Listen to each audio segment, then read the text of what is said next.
রক্তদান মহৎদান। এক ফোঁটা রক্ত মানুষের জীবনকে ফিরিয়ে দেয়, থাকে না কোনো ভেদাভেদ। তাই এই সামাজিক কাজকে কেন্দ্র করে বিভিন্ন জায়গায় চলে রক্তদান শিবির ক্যাম্প। ঠিক তেমনই মঙ্গলবার কেন্দুয়া শান্তি সংঘর পরিচালনায় আয়োজিত হয় রক্তদান শিবির ক্যাম্প। উদ্যোক্তা পৌরপিতা বাপ্পাদিত্য দাশগুপ্ত।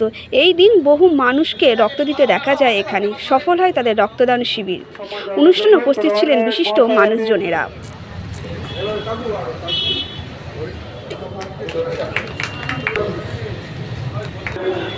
সঙ্গে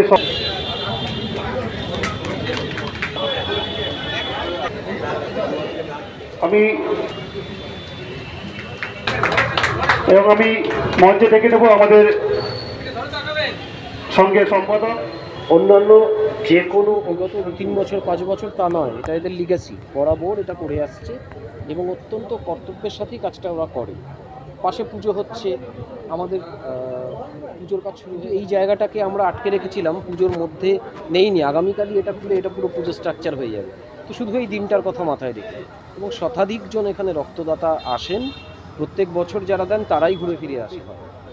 এছাড়া এখানে চোখের যে সুস্থতা দেখে দেখলাম এই প্রতিবেশী যে ডাক্তাররা রয়েছেন, ডাক্তাররা দেখুন প্রচণ্ড ব্যস্ত, তারা স্ব ক্ষেত্রে তো ব্যস্ত রয়েছেন, কেউ তার নিজস্ব চেম্বারে, কেউ তার হাসপাতালে। তো আমরা আমাদের পাড়ার যারা ছিলেন সেই 3 জনকেই ডেকেছি। 21শে জুলাই নিয়ে একদম টান প্রস্তুতি এবং 1 তারিখ থেকেই শুরু হয়ে যাবে। 21শে জুলাই হচ্ছে, সব রেকর্ড ভেঙে দেবে এবছর। ধন্যবাদ।